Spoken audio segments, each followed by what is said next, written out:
Foundations of Amateur Radio. So, I have a confession to make. I'm a contester. I'm not ashamed of this.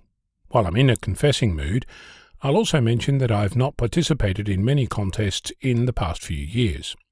This is not for the want of desire, but for the lack of motivation to fix things in my shack that are fundamentally broken. On the weekend, I participated in a local contest. I took part for 6 hours, got on air and made noise, made about 30 contacts, had a ball. I wasn't playing to win, though I did use the opportunity to refresh and hone some of my rusty skills. The next day, I spent much too long converting my log into something that the contest organiser asked for. I also discovered that there was a duplicate entry in my log, not something which I'd expect with only so few contacts, but a reflection on the tool I was using to create my log. I started writing down what I learnt from the experience operating from my own shack, documenting what worked and what didn't. I commented on several things relevant to me, but to give you a flavour, my operator position is terrible because I'm logging on my main computer and the radio is side on when I'm facing the computer. The sun was shining directly into my eyes when facing the computer.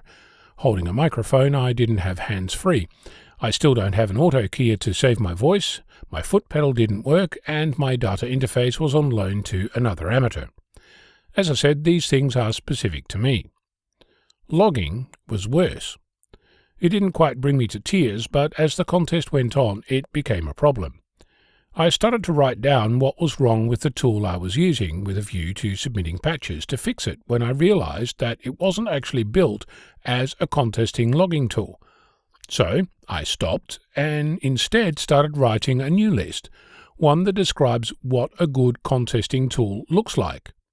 It builds on a decade of using different tools and participating in contests in all manner of different situations, from special portable event activations through to the annual top-tier contests run from a purpose-built contest station, and everything in between. So what does the ideal contesting tool look like for me? It needs to be cross-platform, as in I should be able to use it on whatever computer I have access to. My Linux workstation, a Macintosh laptop, an Android phone or tablet, and while I'm at it, Windows and iOS, and I think it should be able to run on a Raspberry Pi. In other words, there shouldn't be a situation where you cannot run the tool because you have some random combination of operating system or CPU that the developer doesn't support. It must be open source. By that, I mean the code should be available to the entire community. There are too many stories of great tools dying or being held hostage by individuals or small groups. The tool should continue to exist and be usable regardless of the participation of the original developer. Users should be able to fix things, add functionality, change themes, whatever. You should be able to customize it because not every contest needs the same information. For example, the John Moyle Memorial Field Day, a contest run every year during March in Australia, requires that VHF and UHF contacts record the Maidenhead locator, a 4 or 6 character message that designates the location of the station. This is used to calculate distance between two stations and award points accordingly. Such a requirement isn't needed in most other contests. Some contests are considered friendly contests, like the Remembrance Day contest in August. It's common to exchange your name, details about your station, and have a chat.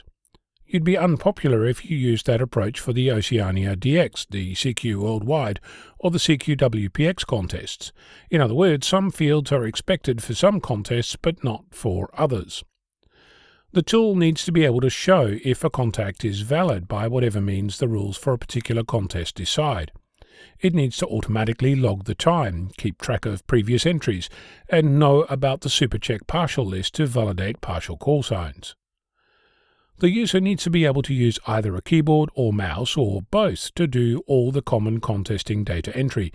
No dependency on crazy keyboard shortcuts, no requirement to click the mouse to make an entry. In other words, the tool needs to be able to get out of the way of the contester.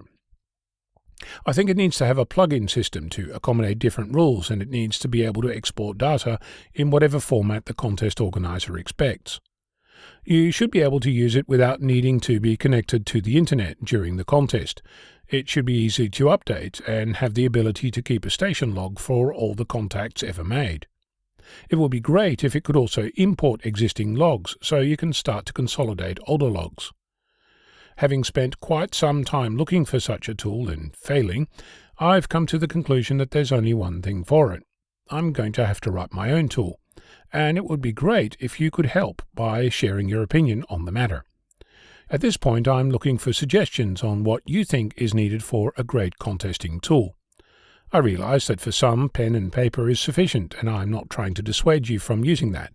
I've used it myself on more than one occasion. Rather, I'm asking if you can think of things that it should do out of the box, things that are basic functionality that you would like to see as part of the design. You can find the project on my VK6FLAB GitHub page, comment on Reddit, or you can drop me an email, cq@vk6flab.com. Look forward to hearing from you. I'm Onno, Victor Kilo 6, Foxtrot Lima, Alpha Bravo.